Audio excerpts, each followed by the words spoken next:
ബന്നേർപ്പൂവ് സീരിയലിൻ്റെ ഏറ്റവും പുതിയ എപ്പിസോഡാണ് കേട്ടോ പറയുന്നത്. വർഷയും രേവതിയും കൂടെ അടുക്കളയിൽ നിന്നുകൊണ്ട് ഓരോരോ തമാശകളൊക്കെ പറഞ്ഞുകൊണ്ടിരിക്കുകയാണ്. അപ്പോൾ രേവതി വർഷയോട് ഇങ്ങനെ ഒരു കാര്യം ചോദിക്കുകയാണ്. നിന്നോട് ആരെങ്കിലും ദേഷ്യപ്പെട്ട് സംസാരിച്ച് കഴിഞ്ഞാൽ നിനക്ക് വളരെ ദേഷ്യം വരുമല്ലേ, നിനക്കത് ഇഷ്ടമല്ലല്ലേ? അപ്പോൾ നീ അതെങ്ങനെ റിയാക്ട് ചെയ്യുന്നത്? ശ്രീകാന്താണ് നിന്നോട് ഇങ്ങനെ ചൂടായിട്ടൊക്കെ പറയുന്നതെങ്കിൽ നീ എന്ത് ചെയ്യുമെന്ന് ഇങ്ങനെ ചോദിക്കാണ് കേട്ടോ. അപ്പോൾ അവൾ പറയാണ്, ഞാൻ നല്ല ഇടി വെച്ച് കൊടുക്കും അവനെന്നൊക്കെ ഇങ്ങനെ പറയണം. അപ്പോൾ രേവതി വിടുന്നതിന്, ഓ അങ്ങനെയാണെങ്കിൽ ഇവിടുത്തെ അമ്മയാണ് നിന്നോട് ഇങ്ങനെ ചൂടായിട്ടൊക്കെ സംസാരിക്കുന്നതെങ്കിൽ നീ എന്ത് ഇങ്ങനെ ചോദിക്കാണ് കേട്ടോ. അപ്പോൾ ചന്ദ്രമതി ഇതൊക്കെ കേട്ടുകൊണ്ട് അടുക്കളുടെ പിൻഭാഗത്ത് തന്നെ ഇങ്ങനെ നിൽപ്പുണ്ട്.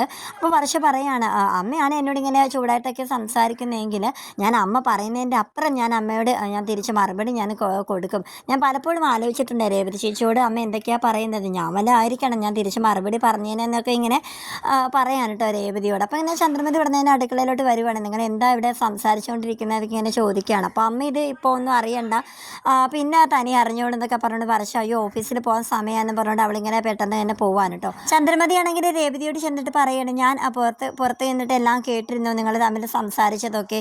നീ അവൾ പറയുന്ന അനുസരിച്ച് നീ കിടന്ന് ചിരിക്കുന്നുണ്ടായിരുന്നല്ലോ, നീ അവളെ ഓരോന്ന് പറഞ്ഞ് വശത്താക്കാൻ നോക്കുകയാണ് നിൻ്റെ സൈഡിലോട്ടെന്നൊക്കെ ഇങ്ങനെ പറഞ്ഞ് ചന്ദ്രമതി രേവതിയെ കുറ്റപ്പെടുത്തുകയാണ് കേട്ടോ. അങ്ങനെ രേവതിക്ക് ദേഷ്യം വന്നിട്ട് അവളിങ്ങനെ കത്തിയെടുത്ത് ഇങ്ങനെ കാണിച്ചുകൊണ്ടിരിക്കുകയാണ്. അപ്പോൾ ചന്ദ്രമതി ആണെങ്കിൽ അത് കണ്ടിട്ട് ഉടനെ ഓടി ഇങ്ങനെ പോവാണ്. അപ്പോൾ രേവതി ചിരിച്ചുകൊണ്ട് പാവം പേടിച്ചു എന്ന് പറഞ്ഞ് ഇങ്ങനെ നിൽക്കുകയാണ് കേട്ടോ.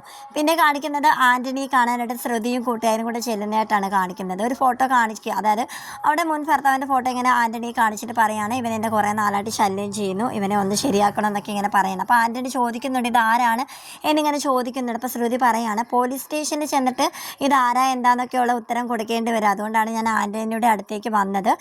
എനിക്ക് ആരാ എന്താണെന്നൊന്നും എനിക്ക് പറയാനായിട്ട് പറ്റത്തില്ല, ആൻ്റണിക്ക് പറ്റത്തില്ലെങ്കിൽ ഞാൻ വേറെ ആളെ നോക്കിക്കോളാം ശ്രുതി പറയുകയാണ് കേട്ടോ. അപ്പോൾ ആൻ്റണി ആണെങ്കിൽ വേണ്ട, നീ എൻ്റെ ഒരു നല്ലൊരു കസ്റ്റമർ അല്ലേ, ഞാൻ തന്നെ ഇത് ഏറ്റെടുത്തോളാം എന്നിങ്ങനെ പറയണം. അങ്ങനെ അയാളെ പോയി കണ്ടിട്ട് ആൻ്റണി നല്ല രീതിക്ക് തന്നെ അടിയൊക്കെ കൊടുക്കുകയാണ് കേട്ടോ.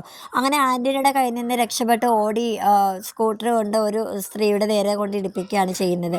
അങ്ങനെ സച്ചി ഇത് കാണുന്നുണ്ട്. അങ്ങനെ സച്ചി ഇവൻ്റെ നേരെ പുറകെ പോയിട്ട് അവന് നല്ലപോലെ ശരിയാക്കുന്നുണ്ട്. അപ്പോൾ തന്നെ പോലീസുകാരൊക്കെ വന്നിട്ട് അവരെ കൂട്ടിക്കൊണ്ട് പോവാണ് കേട്ടോ. അപ്പോൾ ഇതെല്ലാം ആൻ്റണി പുറത്തു നിന്ന് ഇങ്ങനെ നോക്കിക്കൊണ്ട് ഇരിക്കുകയാണ്. അങ്ങനെ ആൻ്റണി ആണെങ്കിൽ ശ്രുതിയെ ഇനി ഈ വീഡിയോ കാണിച്ചു കൊടുക്കാം, പോലീസുകാർ ഇവനെ അറസ്റ്റ് ചെയ്ത് കൊണ്ടുപോകുന്ന വീഡിയോ കാണിച്ചു കൊടുക്കാം, ഞാൻ കാരണമാണ് അവനെ പോലീസുകാരെ അറസ്റ്റ് ചെയ്തതെന്ന് ശ്രുതിയെ പറഞ്ഞ് വിശ്വസിപ്പിക്കാന്നുള്ള രീതിയിൽ ഇങ്ങനെ ആൻ്റണി ഇങ്ങനെ നിൽക്കുകയാണ് കേട്ടോ.